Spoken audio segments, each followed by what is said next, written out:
Halo bos, selamat petang, selamat petang. Saya Mr. Pang. Hari ini kita kedai pun ada tapak yang kereta ni. Tahun 2014.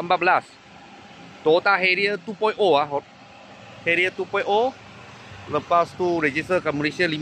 Sebab ini import lah. Import punya kereta. Harga jual 67,800. Customer yang trade in punya. Boleh nampak dia punya lampu banyak sporty. Lepas tu Mona Lisa punya body kit. Sport rim pun banyak besar, 20 inci lah dia punya sport rim, 20 inci. Ini kereta sebiji SUV lah. Tapi ini dalam dia pintu punya cover ni, handle semua leather warna merah. Dalam pun merah. Ada sunroof punya. Ada sunroof boleh pakai lagi. Tadi ada try lah. Mileage 127,000. Android player. Dulu punya owner pasang punya. Dalam macam ni.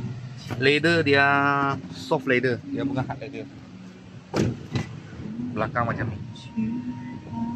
Ini hitam ini bukan merah. Ini merah. Video dalam nampak macam merah-merah, bukan, ini hitam hitam. Okey. Belakang macam ni. Tahun 2014, Toyota Harrier 2.0. Harga jual 67,800. Kita ada dapat yang kereta ni. Ada offer kereta harga macam ni lah. Okey, kalau bos-bos dan kawan-kawan siapa minat, boleh tanya saya, ini kereta masih ada tak? Atau datang kita punya kedai. Ini baru hari ini baru sampai dekat Dipawari. Lagi 2 hari sudah Dipawari. Kalau ada apa murah-murah kereta, saya akan video lagi. Thank you bos, thank you.